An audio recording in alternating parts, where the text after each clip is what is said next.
Vous écoutez Kadash, la méditation quotidienne de la parole de Dieu pour un peuple mis à part.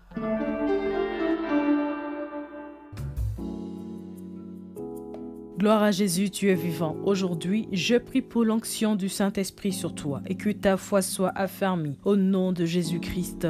Amen.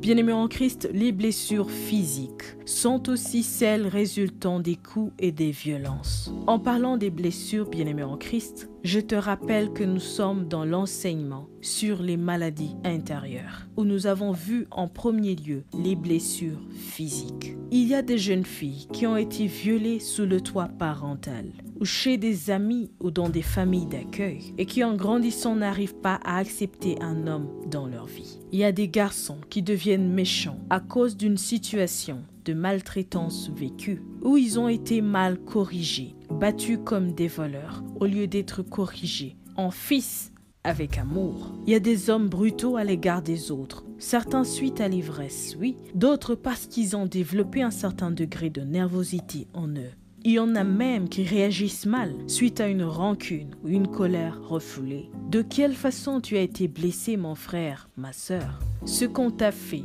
contrôle encore ta vie aujourd'hui. Pourquoi tu soupçonnes le mal partout? Ici, je parle de certains parents qui contrôlent leurs enfants par crainte qu'ils reprennent leurs erreurs du passé. Il y a aussi certains hommes ou certaines femmes qui contrôlent leurs conjoints par peur de subir une nouvelle déception. Bien-aimé en Christ, la Bible dit que ce que tu crains, c'est ce qui t'arrive. Sors de cette prison en te confiant à Jésus. Tu n'es pas seul dans cette situation. Accepte l'aide de Jésus-Christ dans ta vie. La première lettre de Pierre, chapitre 2, verset 12, dit « Ayez au milieu des païens une bonne conduite, afin que là même où ils vous calomnient, comme si vous étiez des malfaiteurs, ils remarquent vos bonnes œuvres et glorifient Dieu au jour où il les visitera. » Oui, tu as été blessé, violé, insulté, maudit, tu as échoué, tu as été jugé incapable, mais tout cela ne devrait point définir ta vie. Car si ça définit ta vie, tu rendrais les mêmes coups,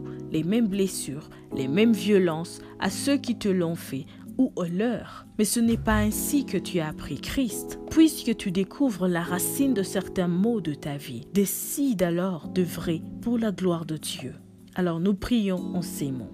Seigneur Jésus, merci pour ton amour, car c'est à travers ça que j'obtiens la délivrance de mon passé. Je me dépouille de tout ce qui m'a fait mal, ce que j'ai vu, ce que j'ai entendu, ce que j'ai dit et ce que j'ai fait. Que ton précieux sang me sanctifie et que ton Esprit Saint me prenne en charge dès maintenant.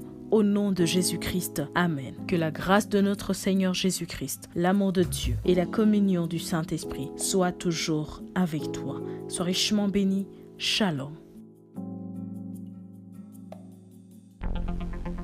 Vous écoutiez Kadash, présenté par Marie-Claire. À bientôt.